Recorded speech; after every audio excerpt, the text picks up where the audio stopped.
ಇನ್ನು ಯುವಕನಿಗೆ ಆರ್ಎಸ್ಎಸ್ ಕಾರ್ಯಕರ್ತ ಲೈಂಗಿಕ ಕಿರುಕುಳ ಆರೋಪ. ಕೇರಳದಲ್ಲಿ ಆತ್ಮಹತ್ಯೆಗೆ ಶರಣಾದಂತ ಟೆಕ್ಕಿ ಆನಂದ್.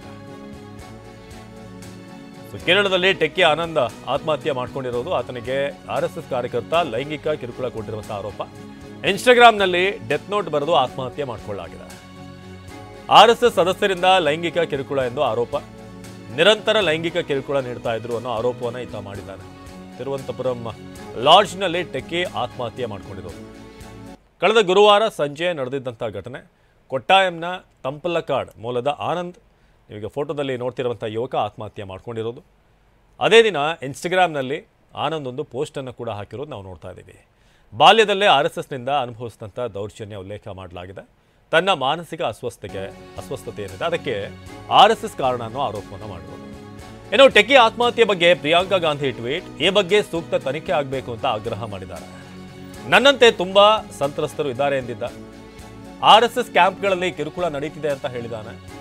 ಲಕ್ಷಾಂತರ ಬಾಲಕರು ಆರ್ಎಸ್ಎಸ್ ಕ್ಯಾಂಪ್ಗಳಿಗೆ ತೆರಳುತ್ತಾರೆ. ಆರ್ಎಸ್ಎಸ್ ನಾಯಕರು ತಕ್ಷಣ ಕ್ರಮ ಕೈಗೊಳ್ಳಬೇಕು ಅಂತ ಪ್ರಿಯಾಂಕಾ ಗಾಂಧಿ ಟ್ವೀಟ್ ಮಾಡಿದ್ದಾರೆ. ಇಂಥ ಹೀನ ಕೃತ್ಯದ ಬಗ್ಗೆ ಮೌನ ಮುರಿಯಬೇಕು ಅಂತ ತಮ್ಮ ಟ್ವೀಟ್ ಮೂಲಕ ಈ ಘಟನೆಯನ್ನು ಉಲ್ಲೇಖಿಸಿ ಪ್ರಿಯಾಂಕಾ ಗಾಂಧಿ ಮಾಡಿರುವಂಥ ಒಂದು ಟ್ವೀಟ್ ಇದು. ಸೊ ಆರ್ಎಸ್ಎಸ್ಗೆ ಸಾಕಷ್ಟು ಮಕ್ಕಳು ಹೋಗ್ತಾರೆ. ಸೊ ಇಂಥ ದೌರ್ಜನ್ಯ ಆಗ್ತಿದೆ ಅಂತಂದರೆ ಏನರ್ಥ? ಕೂಡಲೇ ಇದರ ಬಗ್ಗೆ ತನಿಖೆ ಆಗಬೇಕು. ನೀವು ಟ್ವೀಟನ್ನು ನೋಡ್ತಾ ಇದ್ದೀರಾ. ನನ್ನಂತೆ ತುಂಬ ಸಂತ್ರಸ್ತರಿದ್ದಾರೆ ಅಂತ ಈ ಯುವಕ ಹೇಳಿದ್ದಾನೆ. ಸೊ ಆರ್ಎಸ್ಎಸ್ ಕ್ಯಾಂಪ್ಗಳಲ್ಲಿ ಕಿರುಕುಳ ಆಗಿದೆ ಅಂತ ಈತ ಹೇಳಿದ್ದ. ಲಕ್ಷಾಂತರ ಬಾಲಕರು ಆರ್ಎಸ್ಎಸ್ ಕ್ಯಾಂಪ್ಗೆ ಹೋಗ್ತಾರೆ. ಸೊ ಹಾಗಾಗಿ ಆರ್ಎಸ್ಎಸ್ ನಾಯಕರು ತಕ್ಷಣ ಕ್ರಮ ಕೈಗೊಳ್ಳಬೇಕು ಅಂತ ಸಂಸದೆ ಪ್ರಿಯಾಂಕಾ ಗಾಂಧಿ ಟ್ವೀಟ್ ಮಾಡಿದ್ದಾರೆ. ಇಂಥ ಹೀನ ಕೃತ್ಯದ ಬಗ್ಗೆ ಮೌನ ಮುರಿಯಬೇಕು, ಈ ಬಗ್ಗೆ ಸೂಕ್ತ ತನಿಖೆ ಆಗಬೇಕು ಅಂತ ಆನಂದ್ ಟ್ವೀಟನ್ನು ಉಲ್ಲೇಖಿಸಿ ಹೇಳಿದರು.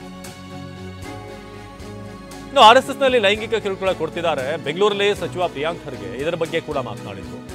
ಯುವಕ ಇನ್ಸ್ಟಾಗ್ರಾಮ್ನಲ್ಲಿ ಪೋಸ್ಟ್ ಮಾಡಿದ್ದಾನೆ. ಅಲ್ಲಿ ಮಾತ್ರ ಅಲ್ಲ, ಕೇರಳದಲ್ಲಿ ಮಾತ್ರ ಅಲ್ಲ, ಇಲ್ಲೂ ಕೂಡ ನಡೀತಿದೆ ಅಂತ ಹೇಳಿದ್ದಾರೆ ಪ್ರಿಯಾಂಕ್ ಖರ್ಗೆ. ಹನುಮೇಗೌಡ ಈ ಬಗ್ಗೆ ಪುಸ್ತಕನೇ ಬರೆದಿದ್ದಾರೆ. ಆರ್ಎಸ್ಎಸ್ ಲೈಂಗಿಕ ಕಿರುಕುಳದ ಬಗ್ಗೆ ಬರೆದಿದ್ದಾರೆ. ಜಗತ್ತಿನಲ್ಲಿ ಅತ್ಯಂತ ಗೌಪ್ಯವಾದ ಸಂಘಟನೆ ಇದು ಅಂತ ಹೇಳಿದ್ದಾರೆ.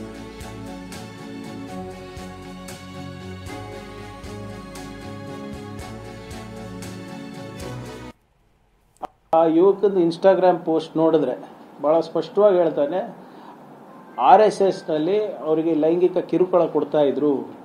ಆಮೇಲೆ ಇದು ಬರೇ ಅಲ್ಲಲ್ಲ, ಇಲ್ಲೂ ಕೂಡ ಏನು ಅವ್ರ ಹೆಸರು ಸರಿಯಾಗಿ ನೆನ್ಪು ಬರ್ತಾಯಿಲ್ಲ, ಹನುಮಾನ್ ಗೌಡನೋ ಹನುಮೇಗೌಡ ಅಂತ ಒಂದು ಪುಸ್ತಕನೇ ಬರೆದಿದ್ದಾರೆ. ಯಾವ ರೀತಿ ಇವರು ಲೈಂಗಿಕ ಕಿರುಕುಳ ಕೊಡ್ತಾರೆ RSSನವರು ಅಂದ್ಬಿಟ್ಟು. ನಾವು ಹೇಳ್ತಾ ಇದ್ದೀವಲ್ಲ ಸರ್, ಇದು ಸಂಘಟನೆ is the most secret organisation in the world. ಏನಕ್ಕೆ ಅಷ್ಟು ಸೀಕ್ರೆಸಿ? ಯಾರು ಇವರೆಲ್ಲ ಸರ್? ಆ ಯುವಕದ ಇನ್ಸ್ಟಾಗ್ರಾಮ್ ಪೋಸ್ಟ್ ನೋಡಿದ್ರೆ ಭಾಳ ಸ್ಪಷ್ಟವಾಗಿ ಹೇಳ್ತಾನೆ, RSSನಲ್ಲಿ ಅವರಿಗೆ ಲೈಂಗಿಕ ಕಿರುಕುಳ ಕೊಡ್ತಾ ಇದ್ರು.